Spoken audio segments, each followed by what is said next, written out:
প্রবাদ রয়েছে, সংকটই হয়তো তৈরি করে নতুন সম্ভাবনা। গোটা বিশ্ব এখন ভয়াবহ সংকট মোকাবেলা করছে। বাংলাদেশেও তা আশ্রে পড়েছে আরও কিছুটা জটিল হয়ে। আর এই সংকট থেকে দেশের জনগণকে মুক্ত করতে নবনির্বাচিত সরকার সর্বোচ্চ চেষ্টা চালিয়ে যাচ্ছে। চলমান সংকট মোকাবেলায় বিকল্প অনেক ব্যবস্থার কথাই হয়তো থিঙ্ক ট্যাঙ্কাররা ভাবছেন। তবে স্বল্প সময়ের জন্য হলেও দ্রুত এবং কার্যকর একটি সমাধান হতে পারে বাইসাইকেল ব্যবহারে জনগণকে উৎসাহিত করা। অন্তত আপৎকালীন সময় পর্যন্ত এই সাইকেলেই হতে পারে সাধারণ মানুষের চলাচলে স্বস্তি ফিরিয়ে আনার বাহন। বিশ্বের অনেক উন্নত দেশই সাইকেল নির্ভর পরিবহন ব্যবস্থায় এগিয়েছে। বিশেষ করে নেদারল্যান্ডস, ডেনমার্ক, জার্মানি, চীন, জাপান, নরওয়ে, সুইডেন, বেলজিয়ামের মতো উন্নত দেশগুলো সাইকেল নির্ভর পরিবহন ব্যবস্থায় দারুণ সফলতা পেয়েছে। নেদারল্যান্ডসের মতো দেশে প্রায় ২৭% মানুষই যাতায়াত করেন বাইসাইকেলে। ডেনমার্কের রাজধানী কোপেনহেগেনের ৬০% মানুষ বাইসাইকেল ব্যবহার করে কর্মস্থলে যান। জার্মানির মোট যাতায়াত ব্যবস্থার ১২ থেকে ১৫% সাইকেল নির্ভর। চীনের শহরভেদে ২০ থেকে ৩০% মানুষ নিয়মিত সাইকেল ব্যবহার করেন। বিশ্বের সাইকেল ব্যবহারের শীর্ষ দেশ নেদারল্যান্ডস, যাকে ল্যান্ড অব বাইসাইকেল বলা হয়।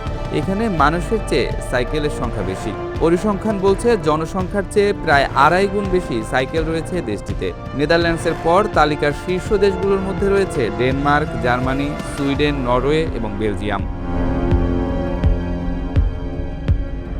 ডেনমার্কের কোপেনহেগেন বিশ্বের অন্যতম সাইকেল বান্ধব শহর। জার্মানির শহরগুলোতে, বিশেষ করে বার্লিন ও মিউনিখে সাইকেল খুবই জনপ্রিয়। সুইডেনে প্রায় ৬৪% মানুষ সাইকেল ব্যবহার করেন। নরওয়ের প্রায় ৬১% মানুষ দৈনন্দিন যাতায়াতে সাইকেল ব্যবহার করেন।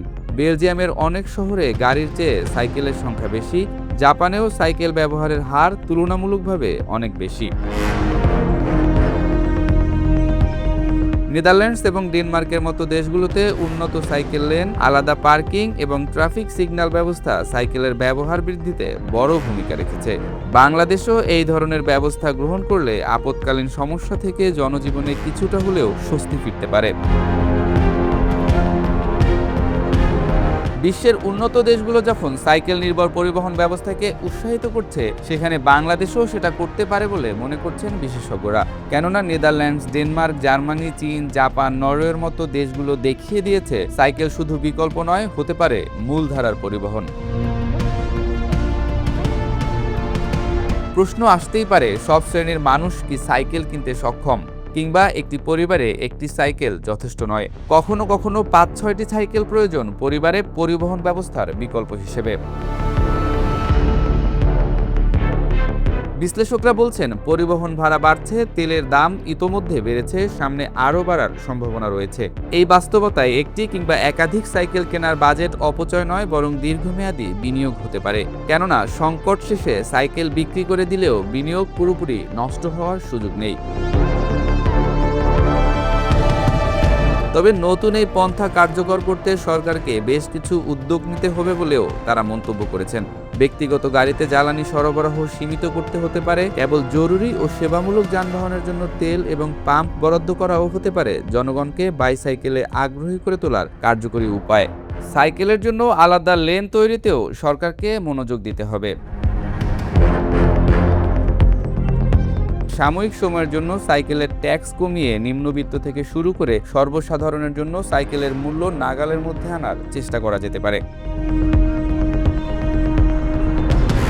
তবে বাংলাদেশের প্রেক্ষাপটে নারীদের বড় একটি অংশের জন্য সাইকেল ব্যবহার খুব বেশি স্বস্তির নাও হতে পারে।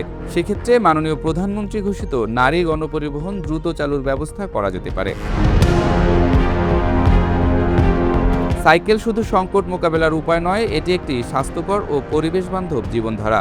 নিয়মিত সাইকেল ব্যবহার করলে শরীর সুস্থ থাকে, দূষণ কমে, যানজট হ্রাস পায়। তাছাড়া তেলের যে সংকট গোটা বিশ্বে চলছে, সেটা দ্রুত কেটে গেলেও তার রেশ থাকবে বছরব্যাপী, এমনটাই বলছেন বিশ্লেষকরা।